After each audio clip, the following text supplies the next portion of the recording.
On raconte qu'au cœur des terres rouges d'Afrique de l'Est a vécu une femme dont le visage défiait le temps. Elle ne vieillissait pas, ses yeux restaient jeunes, son sourire éternel. Voici l'histoire de Nyaringa, la femme immortelle que même les esprits craignaient. On continue dans un instant, juste le temps de te dire que si tu kiffes l'énergie de la vidéo, abonne-toi pour ne rien manquer. On plante le décor, un village Maasai paisible. Habitants, bétail, chants traditionnels. Un soir, une étrangère arrive, blessée, portant un collier ancien en pierre de lune. Elle semble jeune, à peine 25 ans. Mais quelque chose frappe les anciens. Ses yeux ressemblent à ceux de quelqu'un qui a vécu 1000 vies.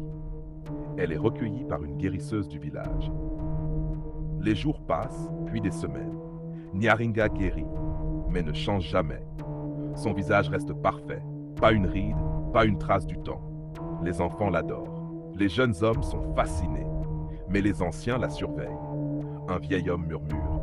Son regard, c'est celui de quelqu'un qui a vu les anciens royaumes tomber. La guérisseuse remarque que Nyaringa évite les questions sur son passé. Une nuit, un incendie se déclare dans une hutte. Nyaringa, sans hésiter, traverse les flammes pour sauver un enfant. Elle sort indemne. Aucune brûlure, aucune trace. Le village est choqué. Pressée par les anciens, Nyaringa finit par raconter. Elle dit être née il y a plus de 300 ans dans un royaume aujourd'hui disparu. Elle appartenait à une lignée sacrée, choisie pour porter le collier des lunes, un artefact censé protéger son peuple. Mais lorsque son royaume fut attaqué, elle demanda aux esprits ancestraux de la rendre capable de défendre les siens. Les esprits acceptèrent, mais au prix de sa mortalité. Elle devint immortelle et dut regarder son peuple mourir, siècle après siècle. La guérisseuse comprend alors. Tu n'es pas bénie, Nyaringa, tu es prisonnière. Des phénomènes étranges apparaissent. Le bétail tombe malade, les vents portent des murmures, les ombres semblent la suivre. Les anciens affirment, un esprit lié à elle est en colère. Tant qu'elle porte ce collier, notre village est en danger. Nyaringa veut enlever le collier, mais un esprit apparaît dans un rêve. Si tu retires le collier des lunes, ton temps s'écoulera en une seule nuit. Toutes les années que tu n'as pas vécues te tomberont dessus en quelques heures. Tu mourras. Elle accepte. Elle est fatiguée de vivre sans fin. Le village se rassemble autour de l'arbre sacré.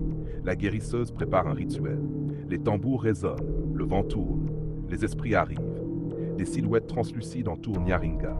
Elle retire lentement le collier. La terre tremble. Un cri déchire la nuit. Son visage commence à changer. D'abord quelques rides, puis les marques de plusieurs vies, puis la vieillesse la plus profonde. Mais elle sourit pour la première fois depuis 3 siècles. Nyaringa tombe dans les bras de la guérisseuse, paisible. Son corps se transforme en poussière lumineuse, emportée par le vent. Le collier des lunes perd son éclat. Il n'est plus qu'une pierre ordinaire. Le silence règne. On raconte que parfois la nuit, on peut entendre son rire au milieu du vent. Nyaringa n'était pas un monstre. Elle était une femme qui avait trop vécu et qui ne demandait qu'une chose, la paix. Si cette histoire vous a touché, abonnez-vous pour d'autres légendes incroyables d'Afrique.